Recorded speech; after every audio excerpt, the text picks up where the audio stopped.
जुड़वा शहरों में मतला जुज़वी बरालूद है। रावल डैम में पानी की सतह बुलंद होने पर स्पिल वेज खोल दिए गए हैं। महकमा मौसमियात ने आज शाम और रात मूसलाधार बारिश की पेशगोई की है।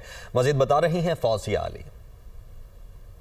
जो बिल्कुल जुड़वा शहरों के मौसम के हवाले से आपको बताएं तो इस वक्त मतला जुज़वी बरालूद है। सूरज बादलों की आंख मचोरी का सिलसिला जारी है। ताहम गुज़िश्ता रोज़ इस्लामाबाद और रावलपिंडी में मूसलाधार बारिश हुई, तेज़ बारिश हुई। इस्लामाबाद में ज़्यादा से ज़्यादा 100 मिलीमीटर जो बारिश वो रिकॉर्ड की गई, जबकि अगर रावलपिंडी की बात की जाए तो न्यू कटारिया के मकाम पर 64 मिलीमीटर बारिश है वो रिकॉर्ड की गई। इस्लामाबाद में एक सैलाबी सूरत हाल थी। जो शहराएँ थीं वो पानी से भर गई थी, गाड़ियां डूब गई थी। ताहम अगर बात की जाए बारिश की आज दिन भर मौसम इसी तरह रहने वाला है। कहीं हल्की बूंदाबांदी हो सकती है। रावल डैम के स्पिलवेज भी खोल दिए गए क्योंकि 1751 फीट तक पानी की सतह जो है वो जा पहुंची थी।